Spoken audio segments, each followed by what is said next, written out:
Alhamdulillah, segala puji dan syukur kita panjatkan kepada Allah SWT. Kita dapat sama-sama pada pagi ini insya-Allah. Mudah-mudahan pertemuan kita akan mendapat keberkatan di sisi Allah SWT insya-Allah. Ahlan wa sahlan kepada semua sahabat-sahabat yang mengikuti secara langsung di Sayyidina Al-Hasan Muhammad Facebook dan juga di TikTok. Kia Ibrahim, Siyahiyah, Mas Najwa, Hassan Hashim, Zimud, Zaliha Hasan, Siti Hirus, Sayyid Muhammad, Kak Langsu, Siti Zubaidah, Wan Fazidah, Rahaya dan semualah insya-Allah. Mudah-mudahan Sayyid Muhammad kita mendapat manfaat ilmu pada pagi ini insya-Allah. Kita menggunakan kitab Riyadhus Shalihin. Kita menggunakan kitab Riyadhus Shalihin, kita masih berada pada bab tawaduk kepada orang mukmin. Dan kita berada pada hadis yang ke-616, muka surat yang ke-472. 472. Baik, Allahumma salli ala sayyidina Muhammad. Hari ini kita nak bincang tentang Nabi lawan ris unta. Nabi lumba unta. Apa hukum? Ada beberapa poin yang kita boleh ambil daripada hadis ni. Menarik tuan-tuan sekalian. Salli ala sayyidina Muhammad.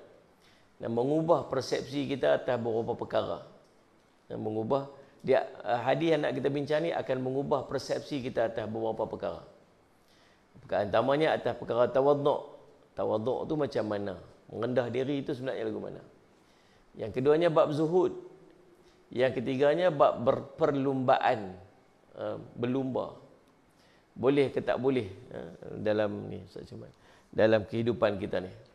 Baik, kita tengok hadis daripada Anas bin Malik ni.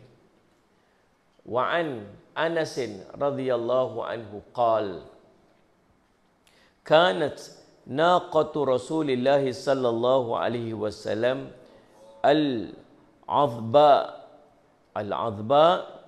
la tusbaq aw la takadu tusbaq faja'a 'arabiyyun 'ala qa'udin lahu fasabaqaha fashaqqa dhalika 'ala al-muslimin hatta 'arafah faqala haqqun 'ala Allahi an la yartafi'a syai'un minad dunya illa wada'ahu aw kama qala Rasul sallallahu alaihi wasallam rawahul Bukhari.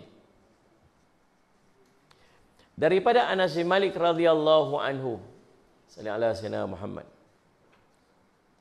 kanat naqatu Rasulillah sallallahu alaihi wasallam al-ghadba la tasbuqa la tusbaq aw la takadu tusbaq. Adalah unta Rasul sallallahu alaihi wasallam yang bernama al-athba. Nama ain dad ba alif hamzah, al-athba. Itu nama unta Nabi sallallahu alaihi wasallam. Nabi sallallahu alaihi wasallam ada banyak unta. Ada banyak jenis kenderaan Nabi sallallahu alaihi wasallam. Ini salah satu dia. Tapi yang ni special sikit. Al-athba ni Nabi sallallahu alaihi wasallam prepare dia untuk race, untuk lumba. Jadi kalau kita ni macam tak tahulah tuan-tuan, dan mungkin Nissan GTR kah? Kan? Apa lagi tuan-tuan sekalian? Tu. Kereta jenis kenderaan yang Salih Hasan Muhammad special, laju, sport untuk lumba. Nabi dia ada untuk Nabi keluar, untuk Nabi urusan kehidupan, urusan dakwah Nabi SAW. Tapi yang ni special dia, yang ni memang fokus untuk race. Tu Salih Muhammad. Sebab disebutkan oleh Anas bin Malik radhiyallahu anhu, kata hebatnya unta Nabi SAW al-'azba ni tuan-tuan, dia la tusbaq aw la takadu tusbaq. Dia tak pernah dikalahkan atau hampir tak pernah dikalahkan. Dia punya laju tu, dia punya power dia tu. Berapa dia punya sisi tak tahulah. Dia punya sisi dia, power dia lagu mana tak tahu. Sampai kalau setiap kali race tak pernah kalah, bahkan hampir tak pernah dikalahkan. Memang terror lah tuan-tuan unta Nabi SAW ni. Saya semak yang ni dalam perlombaan unta. Lomba lari. Subhanallah semak. Lalu tiba-tiba ada satu kes yang berlaku. Faja'a a'rabiyun. Maka datanglah seorang Arabi. Arabi ni, dia ni kalau bahasa kita ni macam orang asli lah. Orang pendalaman. Pendalaman bukan pendalaman hutan. Dia pendalaman padang pasir, masuk jauh di tengah padang pasir. Dia ni jenis nomad. Tapi dia ni sangat terror lah dalam bab belau unta, kenai kambing, kenai binatang, anjing. Apa semua tu, dia memang mahir. Pasal apa dia mahir ni? Pasal dia memang duduk mingle dengan binatang-binatang tu. Memang duduk dengan binatang tu, jaga binatang tu sebagainya, maka dia sangat kenai. Dan subhanallah, yang menariknya pada hari itu, faja'a rabiun ala qa'udin lahu. Qa'udin ni tuan-tuan, dia sejenis unta. Dia panggilan kepada unta. Unta apa? Unta yang biasa aja. Kalau tukar mai kita ni mungkin Proton Saga. Mungkinlah, biasalah nak kata rendah sangat pun tak sangat, tinggi sangat pun tak. Proton Saga yang lain ni bukan Proton Saga atau yang Dr. Mahathir rasmi Jabatan Pinang lah. Tutup 89 tu bukan Proton Saga yang lain ni lah. Ataupun Prodo Bezza. Dia disebut bagi dia ada makhraj dia tepat sikit. Dia huruf zain tu. Bezza. Kan? Jadi yang sendiri-sendiri macam itulah. Maksudnya sallallahu alaihi wasallam Muhammad, unta yang biasa, unta yang biasa dikenderai oleh orang awam biasa. Bukan unta yang special. Unta dia banyak lah jenis, bakarah pun ada. Ini jenis mahai-mahai yang special punya. Yang Nabi SAW bagi sebagai sallallahu alaihi wasallam Muhammad, Allahumma salli alaihi Muhammad, mas kawin kepada Sayyidina Khadijah radhiyallahu anha. 20 ekor bakarah yang jenis unta-unta mahai-mahai ni. Tapi unta ini oleh orang Arabi ni, orang pedalaman ni, ialah unta yang biasa. Umur dia lebih kurang 2 sampai 5 tahun sampai 6 tahun, 2 sampai 6 tahun. Gelaran dia ialah sallallahu alaihi wasallam al-qa'ud. Al-qa'ud. Jadi dia naik, dia kata faja'a arabiyun ala qa'udin. Atas unta ada yang jenis ni. Unta biasa umur 2 hingga 5 tahun yang kebiasaan menjadi tunggangan kepada orang-orang awam biasa. Uwais.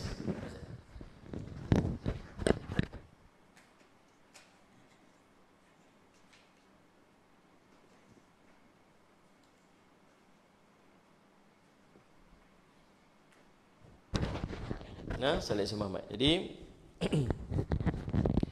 tapi selepas tu kalau unta yang dah tua sikit tu, yang tua sikit lepas pada usia 5 tahun, dia panggil al-jamal. So biasa duk panggil al-jamal. Al-jamal tu jamalun unta tu, yang tu usia yang dah 6 tahun ataupun 5 tahun ke atas, yang dah tua dah sikit. Tapi yang dibawa ni oleh orang Arabi ni masuk unta muda. Unta umur di antara 2 hingga 6 tahun. Dia panggil al-qa'ud dia panggil.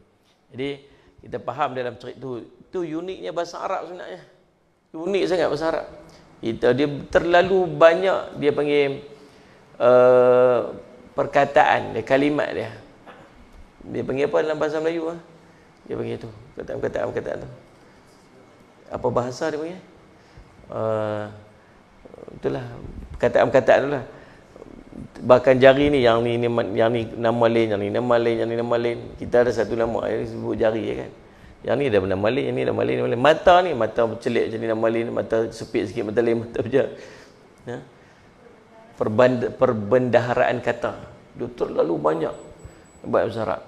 Jadi tuan-tuan, unta muda dia panggil al-qa'ud. Unta yang tua sikit jamal. Kan? Jadi yang dibawa oleh orang Arabi ni, unta dia ni, dia panggil al-qa'ud. Dia unta yang muda. Usia lebih kurang 2 sampai 6 tahun tu. Atas pada usia 6 tahun, dia panggil al-jamal. Yang kita duk biasa sebut jamalun unta.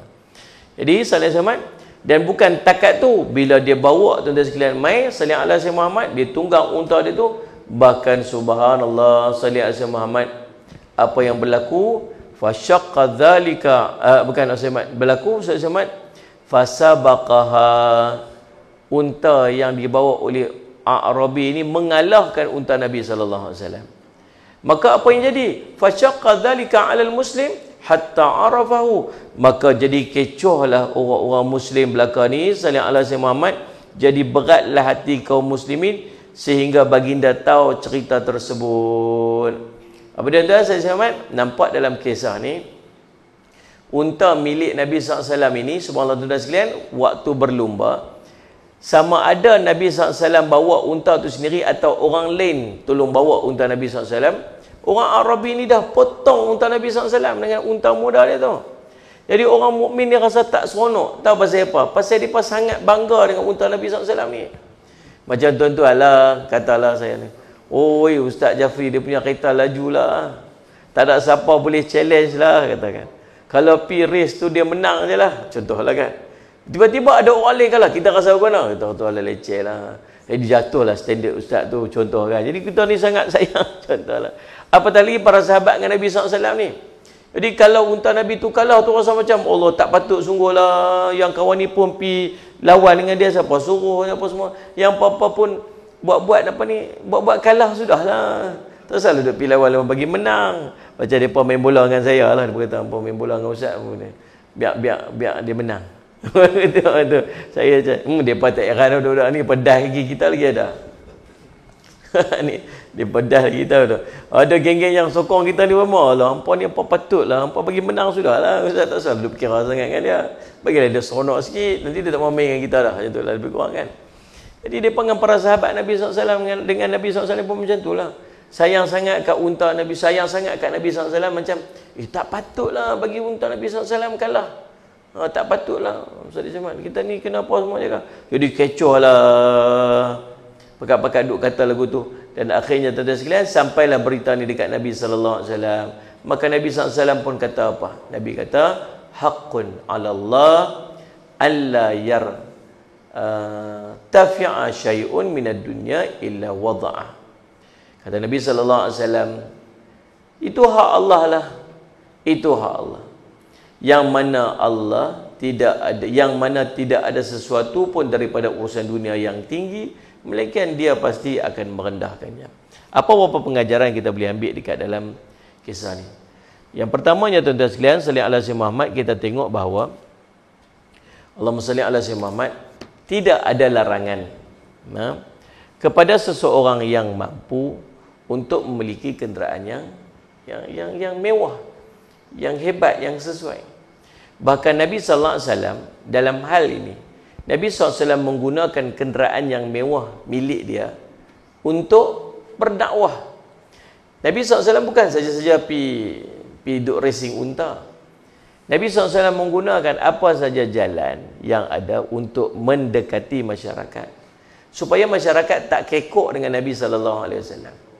Ya, asal nampak Nabi SAW saja, dia ni cerita akhirat. Asal nampak Nabi SAW saja, ni cerita syurga neraka. Tak, Nabi SAW cakap juga tentang benda-benda dunia.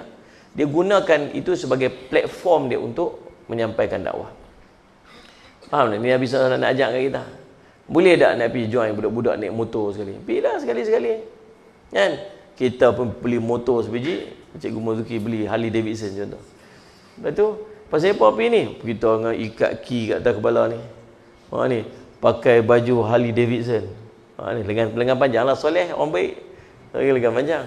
Kan? Lepas tu pakai dengan seluar jean. Pakai seluar jean tu bukan pasal nak jadi orang muda, pasal saya ikut jatuh ke senerih ke, dia tak luka kat lutut tu teruk sangat. Itu cerita dia. Ni, tengok daripada pakai seluar jeans kadang sesuai dengan aktiviti lah. Kalau pergi lumba lari, jangan pakai seluar jeans, tak kena. Pakai seluar track. Yang penting jaga aurat. Dia pakai seluar jeans ketat, sendat sampai nampak sekutu-sekutu punggung, tak boleh lah. Pakai seluar jeans tu pasal saya ikut apa, orang naik motor ikut senerih apa-apa, jatuh rebah ke apa, dia kurang lah luka sikit, luka lah juga, tapi kurang sikit, selamat sikit pasal seluar tu terbaik. Ni, dia pakai lagu tu, sesuai lah. Takkan nak pakai jubah pula kot. Dia pakai motor besar, pakai superbike, tu pakai jubah tu. Mana cari sangkut dekat spoket. Pakailah. Lepas tu sekali pergi semua. Pasal apa yang cikgu beli motor ni? Saya beli motor ni satu je. Apa dia? Saya nak duduk dengan budak-budak muda, nak ajak mereka, satgi nak pergi konvoi kan, nak pergi apa, kita susun tazkirah pergi kat mereka. Satgi kita ajak mereka pergi semayang jemaah. Kita nak abang kata nak konvoi boleh, dan budak-budak suka, minat nak buat macam mana. Kan? Kalau kita larang, jangan ni. Satgi dia buat lagi. Budak dia, bila kita larang lagi dia nak buat. Habis tu nak buat macam mana? Kita masuk dengan mereka, kita pelan-pelan pedok supaya mereka ni, bila duk keluar dengan kita tu, taklah pakai nanti bawa girlfriend kat belakang. Takkan nak bawa budak perempuan kot ni.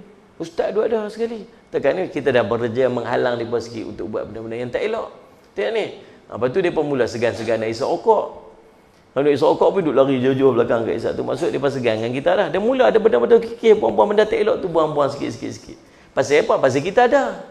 Kalau kita tak ada, apa jadi? Mereka akan buat ikut suka-suka mereka lah. Jadi tujuan kita masuk tu bukan pasal apa. Tujuan kita masuk tu untuk kita dekatkan mereka tu dengan agama. Saya si Muhammad. Pak Long bikers tu yang duduk ikut kita tiap hari tu. Oh, motor besar kan main. Kan? Saya Muhammad. Kali pergi Cameron Highland, turun-turun Cameron Highland, rebah patah kaki. Alhamdulillah, lah ni dah okey dah. Alhamdulillah. Itu cabaran lah bila naik motor besar-besar gitu. Jadi subhanallah, saya masuk boleh tak? Boleh. Tak ada masalah apa. Tujuan dia apa? Satu, dakwah. Tujuan yang kedua, Nabi SAW selalu lumba, Said Muhammad, unta. Bahkan Nabi SAW pernah lumba kuda. Jangan kata Nabi SAW tak ada kuda. Kuda Nabi SAW, tuan-tuan, salli ala Sayyidina Muhammad, Allahumma salli ala Muhammad. Kuda Nabi SAW, kata Anas bin Malik radhiyallahu anhu, kuda Nabi SAW nama Sabah. Sabah. Dia kata Anas, ya demi Allah Rasulullah SAW berlumba kuda dengan kuda yang bernama Sabah, dan baginda mendahului kuda-kuda yang lain hingga gembira dan kagum dengan kudanya. Hadis riwayat Imam Ahmad, dan hadisnya sanadnya dinilai hasan oleh Syuaib bin Al-Amuth.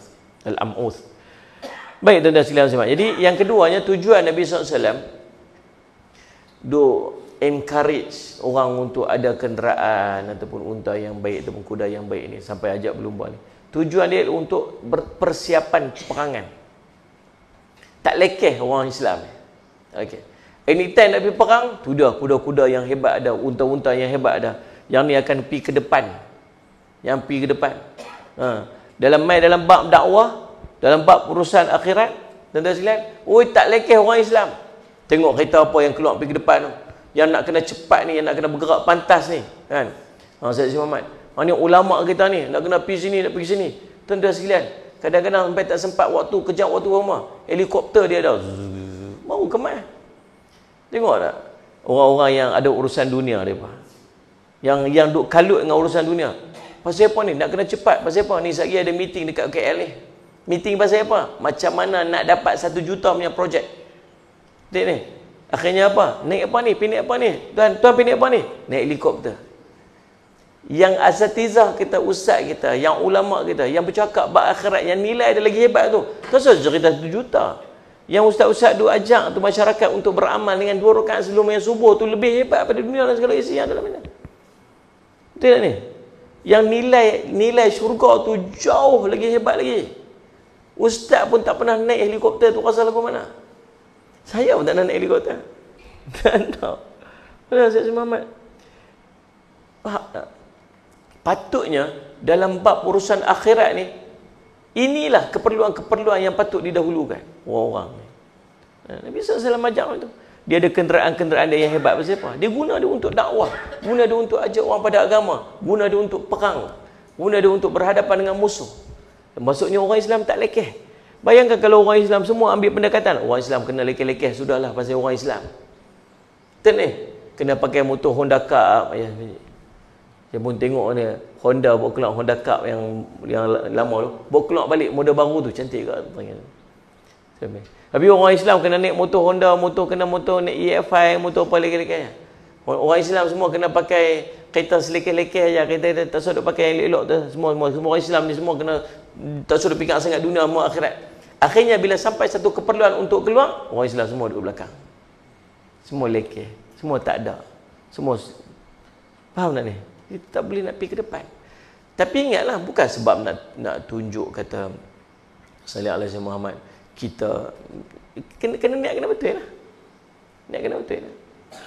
Allahumma salli alaihi. Jadi, tuan-tuan, hadis ni nak cerita tentang kenderaan Nabi sallallahu alaihi wasallam bukan sekadar jalan kaki ataupun naik kaldai, kurui, tempang kakinya gitu. Sedangkan Nabi sallallahu alaihi wasallam ada kenderaan yang terhebat pada zaman dia. Sallallahu alaihi Muhammad. Seekor unta yang Nabi sallallahu alaihi wasallam bagi dia sebagai nama Azba. Boleh nama kereta tuan-tuan. Dia sunnah bagi nama barang yang kita ada. Nabi SAW, pinggan Nabi SAW ada nama. Pinggan Nabi SAW ada nama. Bolehlah bagi nama sebab Nabi pinggan ada dua, satu tu ya. Kita kalau buat bagi nama pinggan jenuh nama tak habis satu buku dictionary tu pun nama. Pasal pinggan banyak lah rumah. Kereta bagi nama sebiji. Bagi nama. Kereta warna hitam bagilah nama Aswad. Warna hitam. Kan? Yang putih bagi nama Abiyad, putih. Contohlah kan. So, dia buatlah nama. Nabi SAW buat nama unta dia Al-Azba, yang kuda, unta yang habuan ni. Habuan racing tu. Baik, Allahumma salli ala sayyidina Muhammad. Seekor unta yang hebat. Salli ala sayyidina Muhammad. Jadi subhanallah, hadis nak cerita dalil bahawa boleh ada kenderaan yang baik. Bukan sekadar boleh, tapi dia sunnah Nabi SAW untuk memiliki kenderaan-kenderaan yang bagus. Dulu saya ni sakit pinggang ni. Sakit pinggang. Pasal apa sakit pinggang ni? Pasal hari tu pergi Terengganu.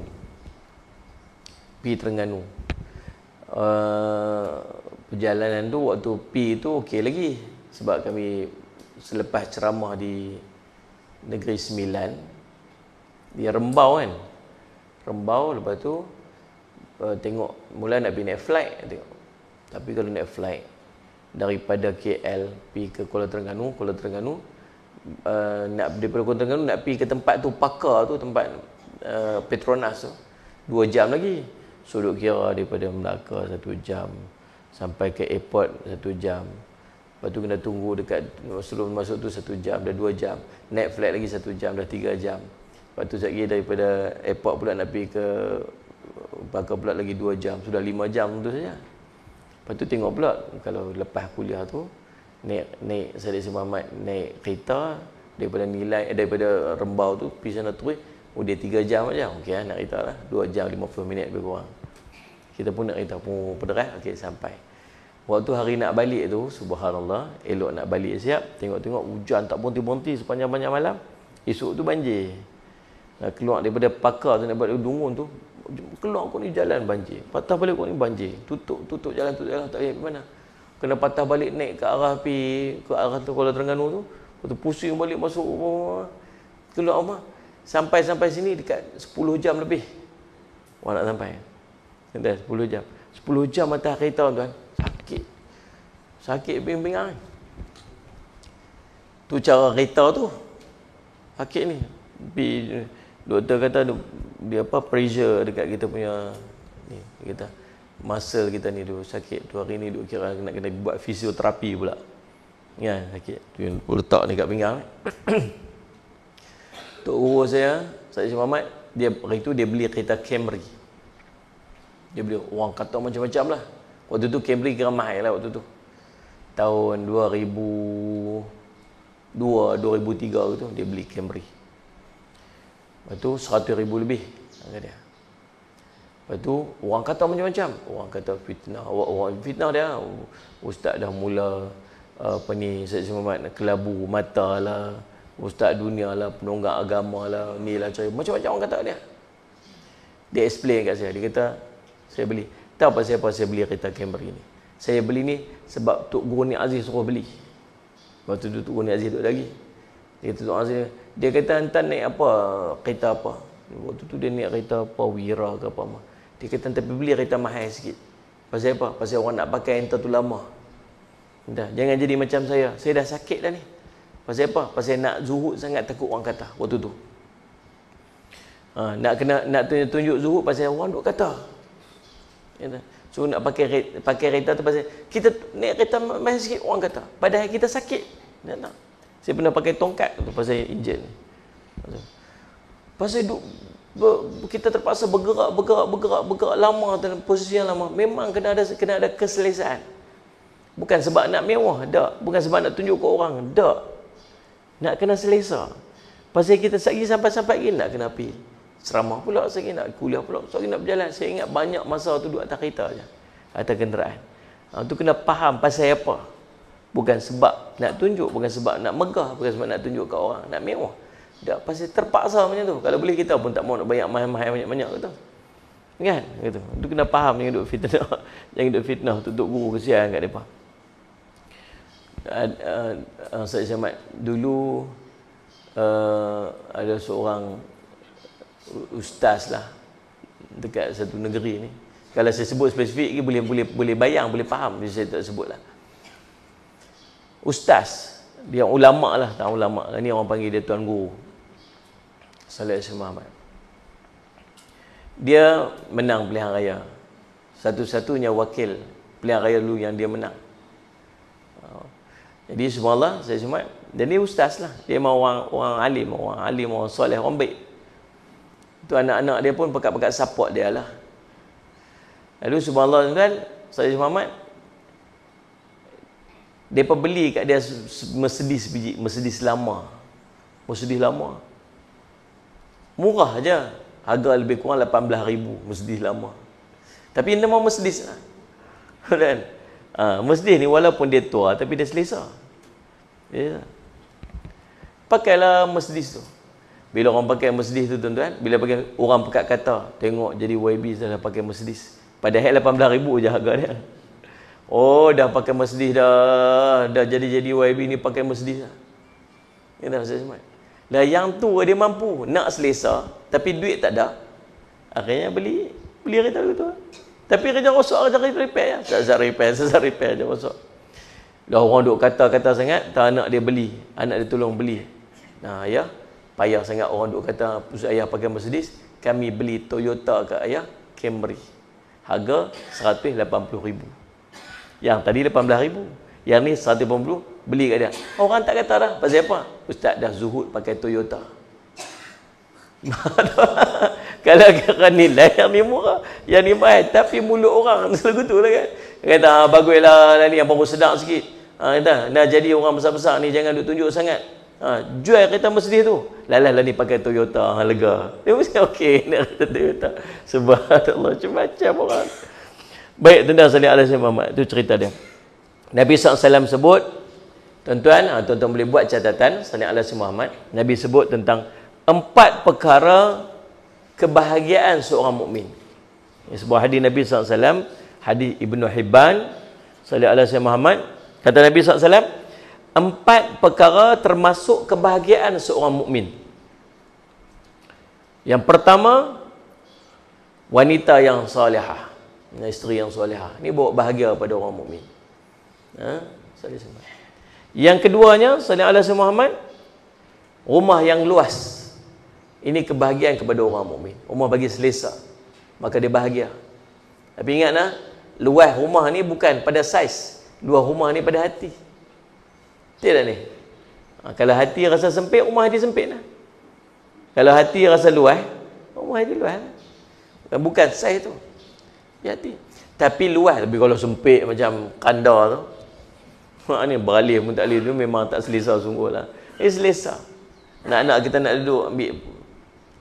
Ada jasa seorang menteri yang Allah maksudnya bukan menteri, seorang pemimpin yang mencadangkan supaya rumah kos rendah mesti paling kurang ada 3 bilik.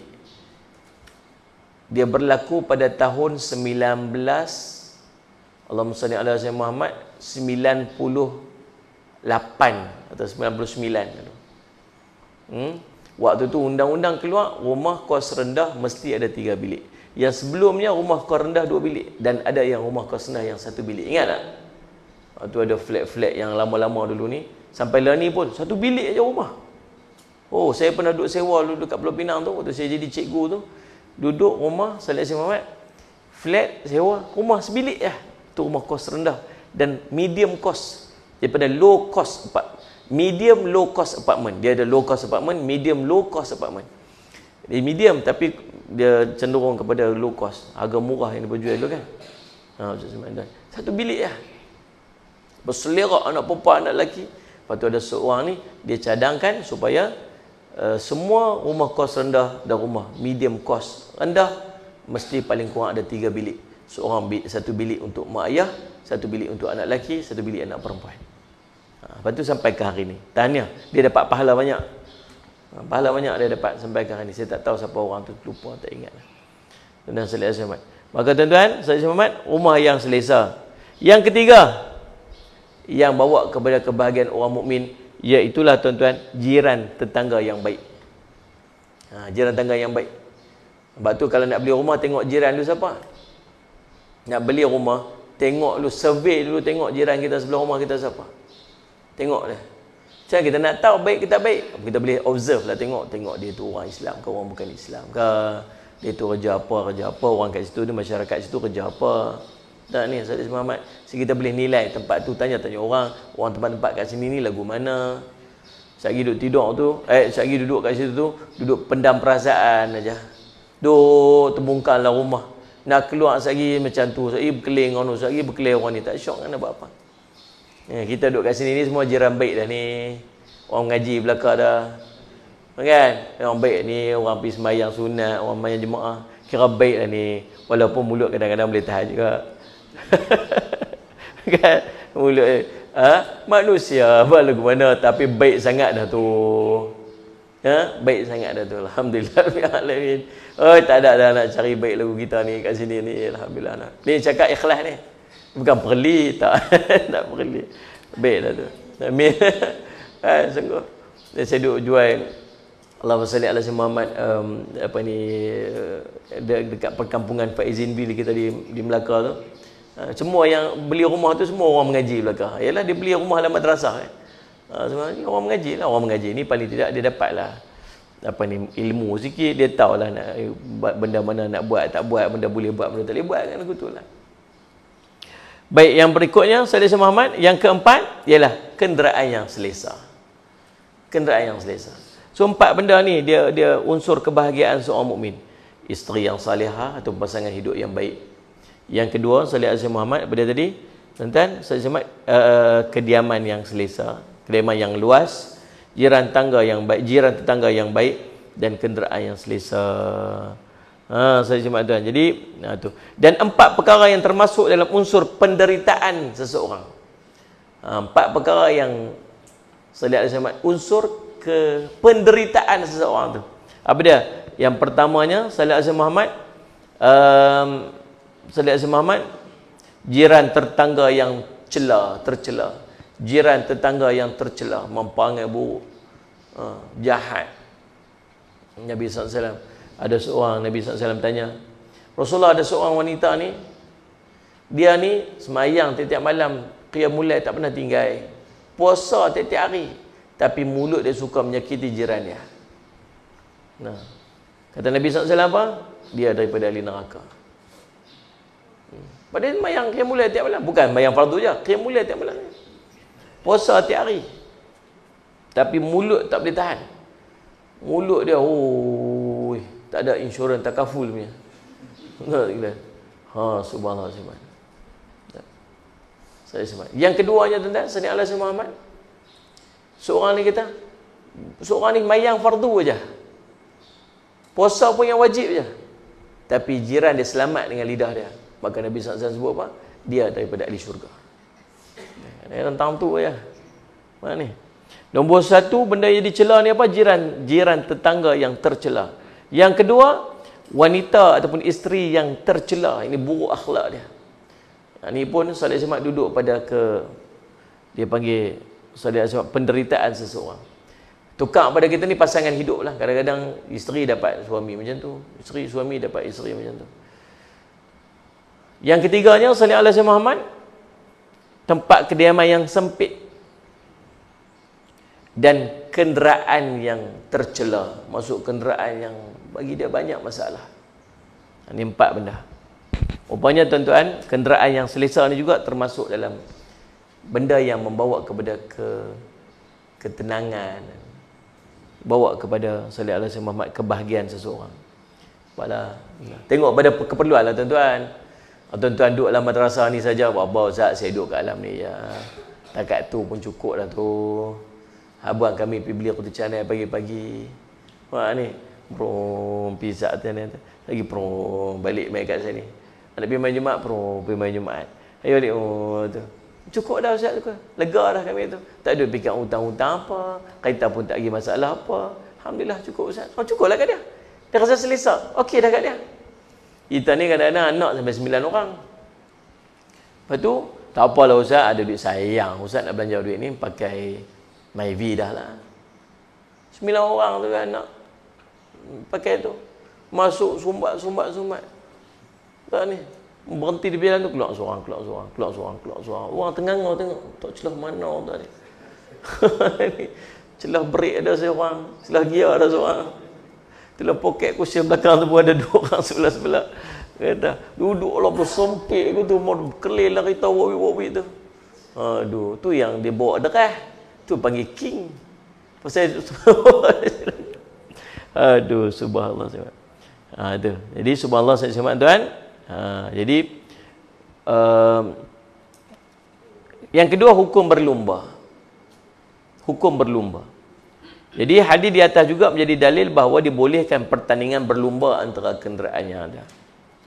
Para sahabat berlumba unta mereka dengan unta Nabi sallallahu alaihi wasallam. Sallallahu alaihi Muhammad. Allahumma salli alaihi Muhammad. Bahkan orang Badui pun pilawan lumba dengan unta Nabi sallallahu alaihi wasallam. Nabi sallallahu alaihi wasallam pernah berlumba kuda. Sahabat. Bahkan Nabi sallallahu alaihi wasallam sendiri pernah berlumba lari. Dengan siapa? Isteri dia. Dan ingat Nabi SAW, waktu tu Nabi SAW dah hijrah lah. Nabi SAW duduk dengan Sayyidina Aisyah, Nabi SAW hijrah. Nabi SAW diangkat ke Rasul, umur dia 40 tahun. Nabi duduk di Madinah, duduk di Mekah 13 tahun. Jadi 53 tahun. Nabi keluar hijrah. Lepas tu baru Nabi SAW duduk dengan Sayyidina Aisyah. Sayyidina Aisyah besar sikit, kita ambil lah lebih kurang lagi, katalah lagi 3 tahun ke 4 tahun. Jadi lebih kurang umur Nabi SAW, Sallallahu Alaihi Muhammad, 55 tahun dah waktu tu. Lawan lari dengan Sayyidina Aisyah radhiyallahu. Umur apa? 55. Tuan-tuan tak ada apa ni. Isuk lumba lari. Ni ajak ni, depan-depan ni. Jom kita race. Ni, lari. Ni, lawan lumba dengan makcik. Tengok siapa menang. Pak ni di orang tu lari Sayyidina Muhammad. Dan jadi yang ketiga yang kita boleh ambil daripada perbincangan ni ialah sentiasa tawaduk, merendah diri. Nabi SAW di penghujung hadis ni bagi pengajaran yang sangat penting, iaitu ini Nabi kata apa? Sesungguhnya merupakan hak Allah, hak atas Allah, bahawa tidaklah sesiapa pun mengangkat sesuatu daripada perkara dunia ni melainkan Allah akan merendahkannya. Jadi hadis ini menjelaskan sebenarnya erti tawaduk bukanlah memiliki benda buruk, tak bernilai. Saudara Muhammad, kerana ada orang yang memiliki benda yang macam tu tapi dia bangga-bangga, dia megah-megah bahawa dia seorang yang tawaduk. Dan nak cerita bukannya tawaduk tu duduk pada kenderaan tu. Kadang-kadang ada orang yang ada kenderaan tu dia jadi sombong balik. Dia kata tengoklah inilah erti tawaduk yang sebenar. Tengok aku ada ini, inilah tawaduk aku. Dan dia jadi bangga pula dengan perbuatan dia, merendah diri tu. Dia kan? Kita pun kadang-kadang macam tu kat jahat, kadang-kadang pujian manusia ni. Dia apa? Dia kata apa? Isyang. Saya cuma baik sungguh hang ni lah ni. Cakap pun baik, merendah diri sungguh hang ni. Dia cakap tu buat kita bangga. Kita duk tunjuk kat dia tu yang kita ni. Aku terani dah lah. Tak sahlah Tok Jack lebih. Aku memang macam ni dah. Tapi lah hati tu kata apa? Pujilah lagi. Pujilah sikit. Sedap ni tengok duk dengar ni. InsyaAllah. Dulu ni aku kenal hang tahun lalu ni. Hang bagus sungguh lah ni. Aku pun kagum. Ish tak ada apa aku ni. Lah hati kata apa? Ish bagus sungguh aku ni buat gaya. Betul tak tuan? Dia main jahat tau. Lepas tu kita berjumpa orang lain pula. pergi saling dengan dia, kita harap dia puji kita depan orang lain tu. Ni kena kawan kita ni lah ni. Tengok ni duduk madrasah lah ni. Janganlah duk kata aku tu tak ada apa. Bagus lah ni. Tengok ketayak atas kepala lah apa semua. Kita aku ni tak ada apa tak salah duk jet bibir sangat. Lah hati kita apa? Abang kat orang lain pula lagi sekali. Biar abang kat kawan tu pula sikit. Kita sekali boleh pergi tarik tangan dia pula tu, pergi ajak sembang pula ke dia tu. Berasa sedap dengan pujian dia tu. Lepas tu kita pegang pujian dia tu. Sebab tu kita cakap, cara cakap kita, cara bergerak kita, cara perbuatan kita ni sentiasa mengharapkan orang puji kita atas tawaduknya kita. Faham tak? Kalau macam tu tawaduk jadi manfaat tak? Tak, jadi tawaduk dia dicela kat dia pula. Bahaya kata. So jangan duk nampak dia pakai lagu tu, pakaian lagu tu semata-mata itu tawaduk tak. Dia pakai kenderaan dia lagu tu supaya orang sentiasa kata, ni tawaduk lah, ni baik lah tu. Tenang. Itu bukan nilai pada kenderaan tu. Tapi nilai pada hati tu. Sebab tu ulama kata jangan melihat tawaduk daripada pakaian manusia. Kamu tak akan berjumpa tawaduk pada pakaian manusia. Tapi tawaduk tu ada pada hati dia. Kalau dia punya kenderaan yang hebat pun, tapi kenderaan hebat tu tak melekat kat tangan, tak melekat kat hati dia, duduk kat tangan dia. Okey, itulah tawaduk. Allahumma salli ala sayyidina Muhammad. Jadi subhanallah, tawaduk ialah dia memiliki benda yang baik, ikut kemampuan dia, tapi tak berbangga-bangga, tak megah-megah. Nabi SAW sendiri pun tak megah, tak bangga. Bila para sahabat Nabi SAW susah hati, unta Nabi SAW kalah, Nabi kata, tak apa, angkat, Allah boleh turun. Menang, Zat, Allah bagi kalah. Tak ada masalah apa. Menang kalah tu ada pertandingan, bukan sebab apa. Sebab Allah nak bagi menang, sebab Allah nak bagi kalah, semua kerja Allah. Allahumma salli alaihi wasallam. Jadi, itulah keadaan dia tuan-tuan sekalian. Maka subhanallah, Ibnul Battal berkata, hadis ini menunjukkan rendahnya dunia bagi Allah serta dorongan untuk meninggalkan sikap berbangga diri, unggul diri dan berbangga hati. Hadis ini juga apa? Kita tak payah duduk ada rasa hebat dengan apa yang kita ada. Ada kenderaan Nabi SAW, ada kenderaan hebat. Tapi kalah, Nabi okey lah, tak ada masalah apa. Macam mana boleh kalah ni? Ustaz Muhammad. Dia tu bagus sangat ke? Apalah benda, Allah biasa, Allah bagi menang, Allah bagi kalah, biasalah. Faham tak ni? Allahumma salli ala Muhammad. Dan anjuran untuk bersikap tawaduk dan membuang kesombongan serta pemberitahuan bahawa urusan-urusan dunia itu ada kekurangan dia, tak pernah sempurna. Jadi insya-Allah mudah-mudahan jadi manfaat bagi kita tuan-tuan sekalian perbincangan kita hari ini. Saya minta ampun, minta maaf salah dan silap. Terima kasih juga kepada semua sahabat-sahabat yang mengikuti secara langsung di Facebook dan di TikTok. InsyaAllah tuan-tuan yang nak dapat maklumat tentang tu tanah-tanah lot kita yang kita buat di perkampungan Islamik Faizinville di Ma'had Darul Faizin Cawangan Melaka tu, boleh klik di komen, ruangan komen tu kita ada tu insyaAllah. Dan saya Muhammad dan tuan-tuan yang nak tanya, yang kita masih ada seat untuk umrah pada 21 hari bulan Februari nanti. 21 bulan Februari nanti kita masih ada kekosongan untuk umrah. Tuan-tuan pun boleh tanya di nombor, mana-mana nombor yang tersedia tu, boleh mesej kat situ, kita akan hantarkan maklumat insya-Allah. Umrah eksklusif bersama dengan UBF Mutawif Mutawif Haramain bawah Ustaz Bakhtiar Fitri. Saya dan Ustaz Bakhtiar sendiri yang akan menjadi pembimbing pada umrah kita pada 21 hari bulan ni insya-Allah. Mudah-mudahan kita semua dijemput oleh Allah untuk menjadi dhuyufur rahman. Amin amin rabbal alamin insya-Allah. Bismillahirrahmanirrahim. Alhamdulillahirabbil alamin wassalatu wassalamu ala rasulihil amin sayyidina Muhammadin wa ala alihi washabihi ajmain. Allahumma faqihna fid din wa 'allimna ta'wil waj'alna min ibadikas salihin wahdinas siratal mustaqim. Allahumma arina haqqaha haqqan warzuqna ittiba'ah wa arina batila batilan warzuqna ijtinabah. Sallallahu alaihi wasallam Muhammadin wa ala alihi washabihi wasallam. Walhamdulillahirabbil alamin.